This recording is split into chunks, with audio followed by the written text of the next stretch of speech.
bonjour. Un petit coucou d'Ottawa, là où je suis, là. Je dois aller chercher des documents là, importants aujourd'hui, là, tout à l'heure. La neige a commencé ici à Gatineau, où je suis exactement.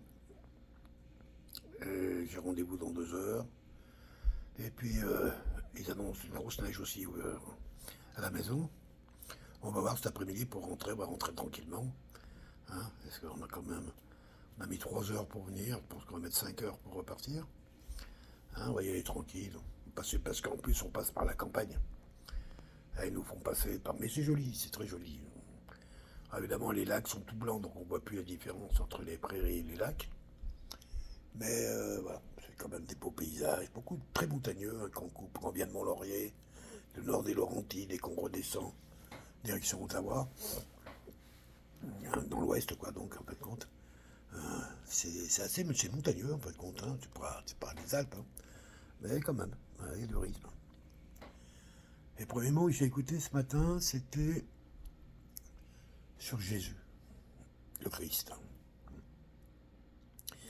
Et d'ailleurs, j'ai un grand texte que j'avais écrit il y a quelque temps, Honoré, ce grand maître, qui fait partie de mon histoire de catholique, de français catholique.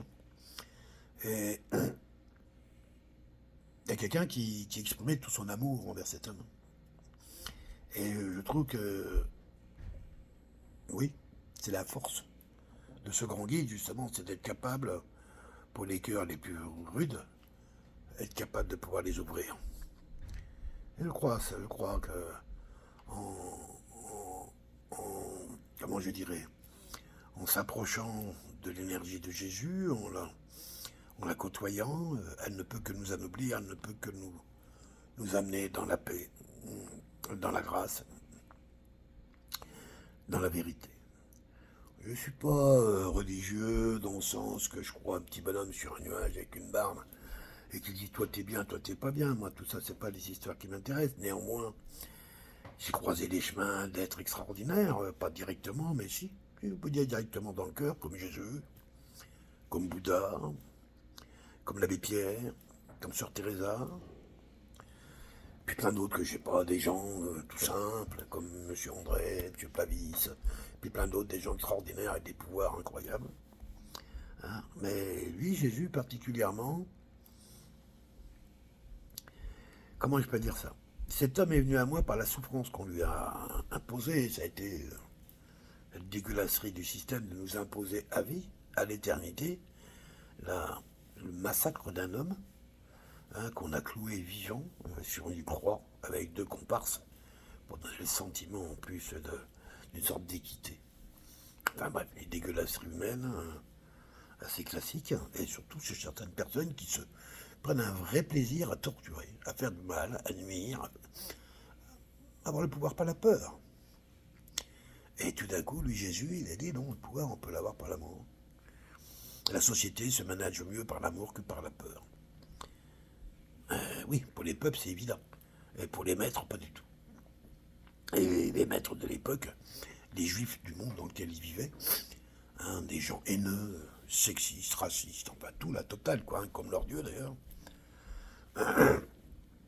ont tout fait pour tuer cet homme. Et d'autres, il y avait aussi Saint Jean le Baptiste qui a été assassiné par la femme d'Hérode. Pas tout ce qu'on nous dit, maintenant après, tous les baratins qu'on a subis, mais peu importe, baratin ou pas baratin, moi Jésus, qu'il existait, qu'il n'ait pas existé, il a existé dans mon cœur, sur mon chemin. Donc il existe. Après qu'on n'ait pas trouvé un cercueil, je m'en fous, c'est pas important, c'est pas ça la foi. On va dire, à la limite, les choses n'ont pas besoin, comment je dirais, d'exister dans nos critères, dans notre physiologie, dans notre nature. C'est pas moi, Dieu. Et moi, Jésus, il est évident qu'il existait. Qu'il est né, pour moi, c'est évident. Autrement, j'aurais jamais pu être catholique sans partant du principe qu'il n'a jamais existé. Mais ça a mis de côté pour tous ceux qui ne comprennent pas vraiment ce que c'est, en fin de compte, que la spiritualité, ils confondent, ils ont besoin de preuves. Bon, quand on est aux preuves, je veux dire, il faut que tu travailles encore un peu, à un moment, Moi, j'ai pas besoin des preuves qu'a fait Jésus, comme quoi il a ramené des morts, Lazare, qui était mort, et l'a ramené vivant, transformé l'eau en vin, la multiplication des pains, des poissons. Non. Mais je suis sûr qu'il avait ces pouvoirs-là. Ouais. Parce que je sais que des êtres humains aujourd'hui ont ces pouvoirs-là, et même d'autres plus puissants, et que je sais que moi aussi, j'ai des grands pouvoirs. Je les ai vus s'exprimer, c'est clair. L'âge que j'ai, nombre de fois où j'ai vu la vie s'exprimer, se développer comme ça devant moi et avec moi et autour de moi de manière divine. Parce que la vie, pour moi, c'est elle que j'appellerais Dieu. C'est elle qui a cette capacité incroyable, incroyable, de transformer en permanence le vivant pour en faire du vivant. Mais oui, et faut-il encore qu'on soit vivant pour que les dieux existent, hein? Si moi je suis mort, il n'y a plus de dieu, d'accord, hein? La vie. Ce que moi j'appelle la vivante vie, cette âme du vivant. Quelque chose de qu'on trouve partout, chez les arbres, chez les animaux, les poissons, les chats, ce que tu veux. Même la Terre, les planètes, bien sûr que la Terre est archi-vivante, elle nous en fait la démonstration constante. D'autres planètes ont une forme de vie beaucoup plus rudimentaire, mais tout aussi puissante. La vie. Pour moi, Jésus, c'est un maître, c'est un ami, un grand frère, quelqu'un devant qui j'ose pas me présenter de façon maladroite. C'est quelqu'un qui me force au respect. Ouais, moi, il est le fils de Dieu, comme moi je suis le fils de Dieu, comme vous l'êtes tous. Hein, c'est pas une démonstration pour moi. Par contre, son chemin et l'histoire qu'il nous a racontée par lui, et le chemin qu'il a fait, oui, il y a quelque chose d'extraordinaire dans la force de cet homme, dans cette puissance en lui, capable de faire face à l'adversité, aux méchants, dans des conditions incroyables, appuyé par la foi qu'il avait en son père. Moi, j'adore le film La Passion de Mel Gibson, qui est un film très dur. Hein. Bon, la première fois, je pourrais le voir, la deuxième fois non plus, en blanc, en noir et blanc. La troisième fois, j'ai accepté pour dire que bon, paru, ça suffit. Mais je partage bien le point de vue de Mel Gibson sur la responsabilité des pharisiens à l'époque. Hein, de tous ceux qui étaient à la tête du Sanhédrin, hein, on dirait le gouvernement de l'époque, quoi, hein, qui était en fin de compte, faut pas oublier qu'à l'époque de Jésus, si on la place dans leur calendrier à eux, les gens avaient l'obligation d'aller faire des sacrifices régulièrement au temple, en fonction de tas de critères, et pour faire des sacrifices, ils achetaient directement aux prêtres les poulets, les moutons, les vaches, les canards, les animaux qu'ils allaient sacrifier. Et c'est là-dessus que les prêtres vivaient. Ils vivaient en fin de compte de la vente et du coup des sacrifices que les gens amenaient. Alors ils ne s'occupaient pas d'aller chercher des moutons à l'autre bout puis de les ramener. Il y a des gens qui s'occupaient de tout ça. Et à la fin, au-dessus de tout ça, il y avait des prêtres, des prêtres, des prêtres, des prêtres, ce qu'on appelle le Sanhédrin, c'est-à-dire qui géraient en fin de compte ce fonds de commerce. Ça n'a pas beaucoup changé, si on regarde bien aujourd'hui. Quand on le détail, la seule différence, c'est que les sacrifices aujourd'hui, ils sont de type planétaire. Oui, oui, on a vu dans le Covid, moi je suis complètement convaincu qu'il y a des gens qui ont pensé volontairement sacrifier une partie de la population humaine pour obtenir en contrepartie des... Oui, oui, bon, je suis sûr. Il y a des gens qui pensent comme ça. Voilà, parce qu'ils servent des maîtres qui exigent du sang.